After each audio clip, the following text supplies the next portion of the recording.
Last one, this last one, very last one. Assalamu alaikum, Uncle. I just wanted to know, in terms of the verse that you quoted about inviting all to the ways of Allah with wisdom and beautiful preaching, what role do women play, or how did the Prophet's wives conduct themselves in terms of giving dawah? What are the guidelines, and how are a woman involved? Yes, what is the lady's role? Wallah, so far in our lives, we Muslims are fighting with one hand. Every other nation fights with both hands. We fight only with one hand. We need them. We need our sisters and our daughters and our mothers to do the job. And you can do a better job than what we are doing. Your neighbors. Call the ladies to your house for a cup of tea. Any excuse, either the birthday of the child, either today is a big night for us, any excuse, call them for your tea and kusistas, for your tea and your bhajias, call them. And then open the Quran and say, look, do you know we believe this? And the Hindus, call them to Allah, they are good people. Individually, they are fantastic people, they are humble people. The herd instinct is different. See, when you rouse the people, one guy can take the whole thing off the track. One guy can. That's what they did, one guy. In the time of our Nabi, one guy did the job. Damage. When our Nabi is commanded to preach, he invites the leaders of the Quraysh for dinner. After dinner, he stands up to deliver the message. Abu Jahl was in that group.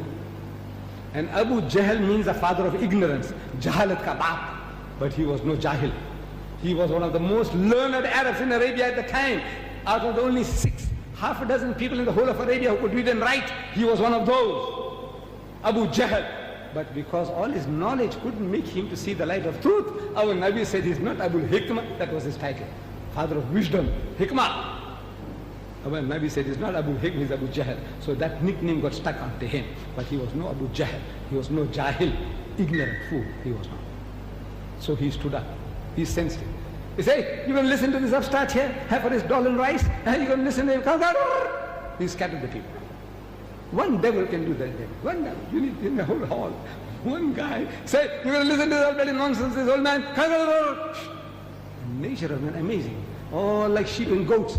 You listen to that one man against your own better judgment, and you're going to walk away. You know that? That's the nature of man. So they all walked away. What does our Nabi do?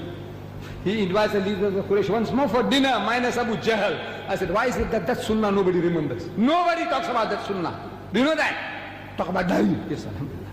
About miswak. I use it. I use it. I use it. I'm 78 years old. Can you see? I use it. I believe in all that. But talk about miswak. Talk about dari. Talk about... Masha. Nobody's talking about inviting the guy home for dinner. For lunch. That's the first sunnah of the Prophet was that. He invited the Quraysh for dinner and he failed. Another time again for dinner. Why is it that you can't remember that sunnah? It's going to cost you something.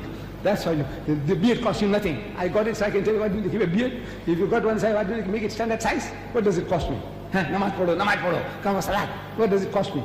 I was the Mawli Imam, I got to do my job. So I call you, come salat, come for salat. Cost me nothing. But if I invite people, after you invite people for meals, then I am put in a situation where I have to invite, I have to also do that.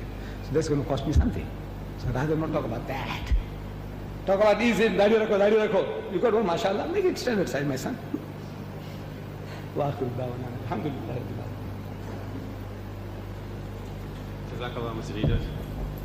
Thank you, ladies and gentlemen, for your attendance. May Allah, inshallah, reward you. Assalamu alaikum. Ladies, you